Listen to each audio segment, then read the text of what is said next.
So, si Aldos, ang maganda sa kanya, na-overcome niya yung mga ganong things. Now, it was a struggle at first, especially ng mga pre-season.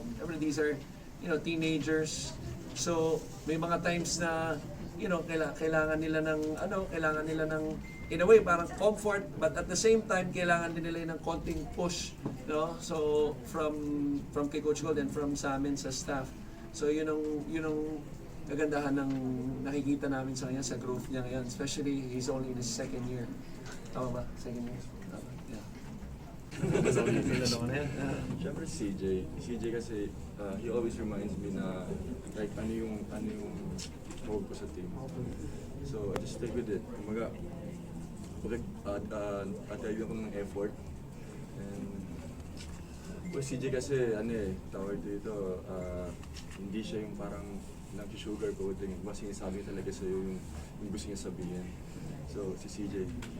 Let me just add to that, no? Kasi nung 84, season 84, nung nakabubble kami, sila mag-roommate si CJ. Wala pa si Aldo sa team noon. Officially, like hindi pa siya, graduating pa lang siya noon. So yun yung sacrifice din na binigay ng bata kahit alam niya hindi siya maging official part ng team ng time na yon. Pero he joined us in the bubble, roommate sila ni CJ. That's where they really developed yung relationship nila. And then from 85, when he was not getting yung time on the floor, si CJ din yung parang naging kuya niya.